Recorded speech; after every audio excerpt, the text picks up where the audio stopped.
Let's move on very quickly. British Council increases the fees again for the IELTS.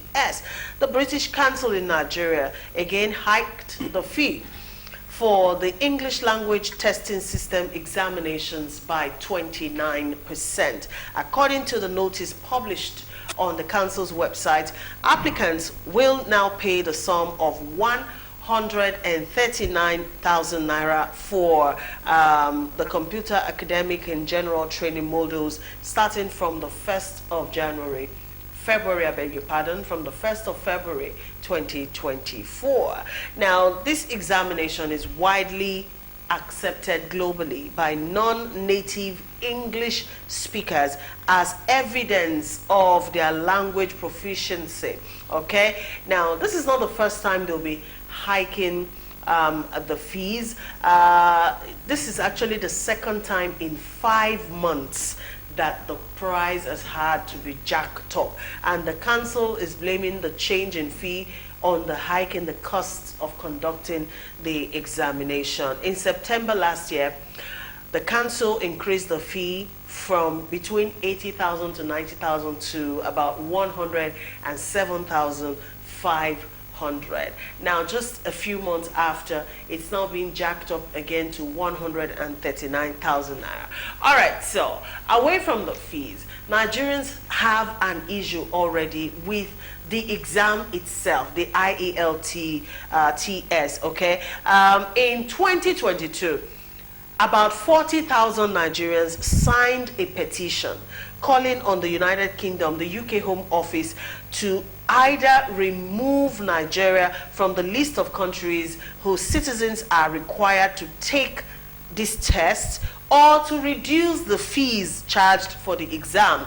I mean, if you're pegging it at 139K, we're talking about the country's minimum wage. That's like almost 4 times, you know, more than Nigeria's minimum wage, all right? So a lot of people are saying the fees are too high, and also, why are Nigerians made to take this test, okay? Because Nigerians speak English already. We were colonized by the British, and we speak English already. But then the UK Home Office responded at that time and said there is really no evidence to show that the majority of Nigerians speak English as a first language. That is their excuse. All right, let me stop there first. I think they've answered you, and any further appeal we amount to null it, we not accept it. Then you talked about the high fee.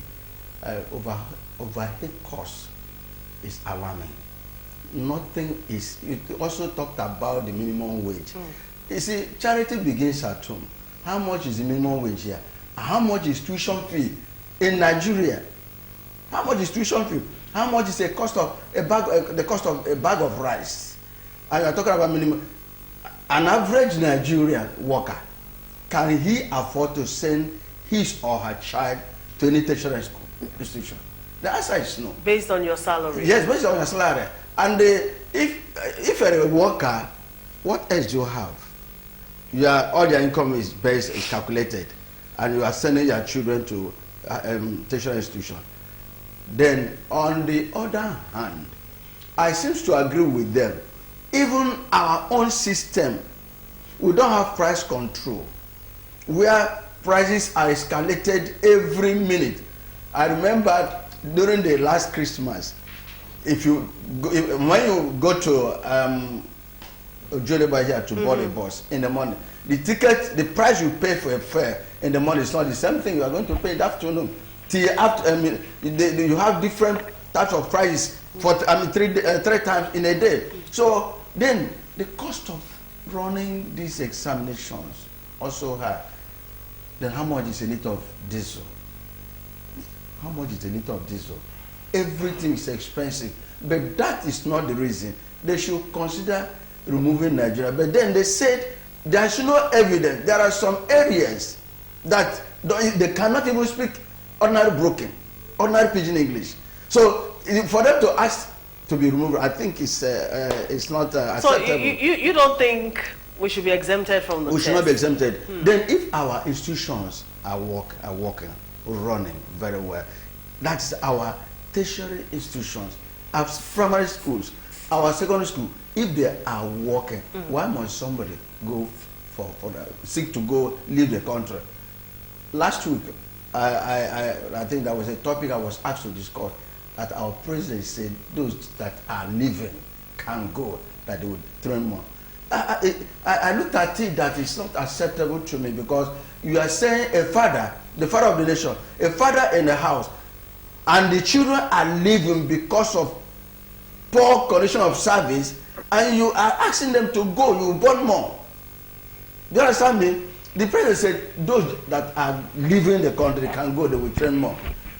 And you are telling me, a father is saying, my son or my children, if you want to go, go, I'll marry more wives. So to this, we are in a situation that we will find ourselves, that only the rich can survive in Nigeria. But 139,000 is not, it's less than how much? It's not up to $1. It's not up to $1. You mean $10? Yes. More than. So that's that. So now, if $1 is how much now? Well, 1,390 thereabout. Then we see this. So it's about $1.5, $1.5. You get about that. It's even less than. So if your currency is so bad, and you want to write this examination for further studies there, or for whatever, you must meet the requirements. Okay. You must, you see, you can't dictate for them. You are the one who wants to go out. So they give you all the conditions. Conditions, if you offer an acceptance, if you want accept, if you don't, they are not inviting you. But on the other hand, they should consider, because they colonize us. All right. Thank you, Mazi. Now, let me go to Prince Chilaka. What's your reaction to, the British Council hiking the fees for this English proficiency test? Plus, do you also support the claim by some Nigerians that they are commercializing the test? If you ask me, let me start by saying that Nigeria was colonized by the British, and I believe that during that period, English was the lingua franca. English has remained the lingua franca. As such, I see no reason why Nigeria, the giant of Africa, will be subjected to a situation where our proficiency in English is now being tested, and we're being, made to pay for it.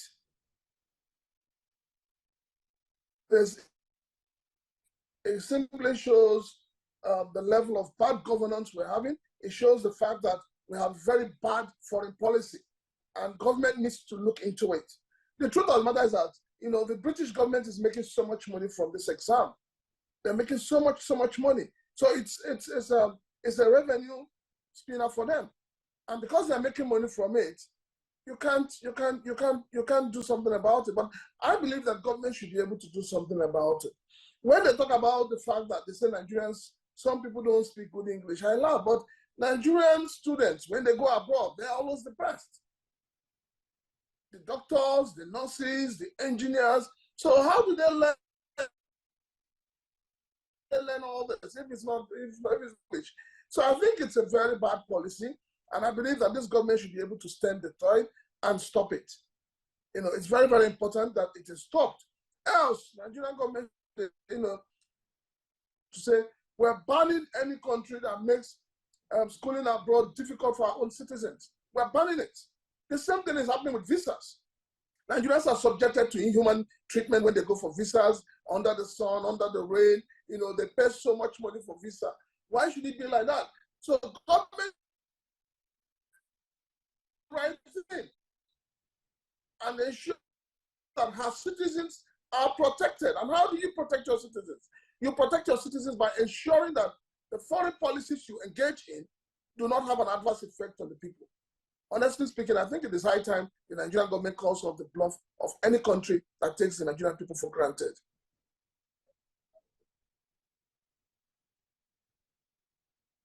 Mazi made a point, while he was speaking earlier, saying nobody is forcing anybody to go anywhere. So, I mean, the UK are not forcing Nigerians to come over. It's a choice thing. So if you feel you're not okay with writing the test or paying the fees, why go there at all? Stay in your own country, and be content. Are you also of that view that, I mean, the UK Home Office can decide how much you want to charge? Is their exam, is their country? They can determine the terms and the conditions by which you come into their country, or you get, the pass to come in. What are your thoughts on that? Plus, do you also think that 51% of Nigerians don't speak English, like the UK Home Office has said? Do you think the majority of Nigerians don't speak English? Patience, let's be pragmatic, let's be practical, and say things the way they are. First and foremost, I would not agree with Mazi for saying that the British schools or the British High Commission or the British Council is not forcing Nigerians. No man is an island. We all need each other to survive. It is very, very important at the back of our mind. And also, we need to also understand the fact that a few years back, we used to have exchange programs between universities abroad, including the British universities. Now, when those programs were running, were we doing these things? So why would you do something that all of a sudden you're generating so much revenue from it, and you're giving excuses by saying that 51% of Nigerians, they get to that data? It's unfortunate that we don't have data in this country. We don't know how to mine data, but I think I totally disagree with them. They are not the ones to give us such data. It is an insult on the Nigerian, leaders if the British government or Home Office is using this as a criteria. It is totally unacceptable. After all, when British citizens come into Nigeria to consult, to do their businesses, do they hire interpreters? They do not. So let us stop all these cheap talks. The point is that the British government has seen Nigeria as a windpipe where makes so much money from, and they're capitalizing on it. But it is high time to call off that bluff. And it lies on the government to do that. The government needs to put in policies that protect the Nigerian people.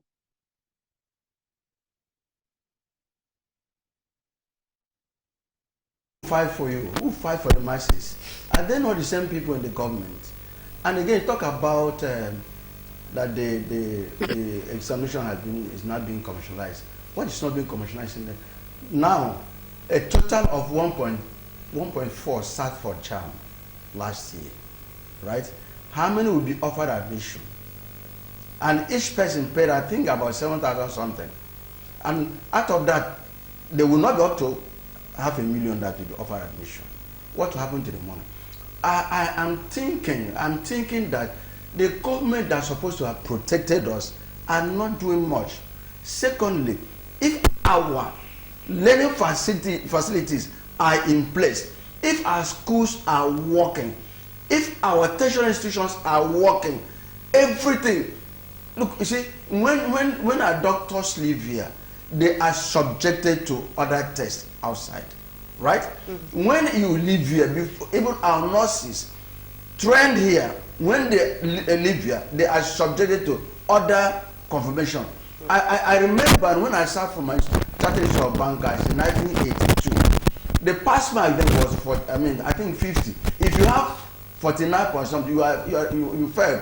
So they have standard, not unlike Nigeria where things are being compromised. So I stand on my point that it's a matter of choice. They are not forcing you, but it is for the common masses that are complaining. The big men, the senators, the lawmakers, those in government, are they complaining? They are not complaining, but these are the people supposed to fight the fight, but they are sitting because they can afford it.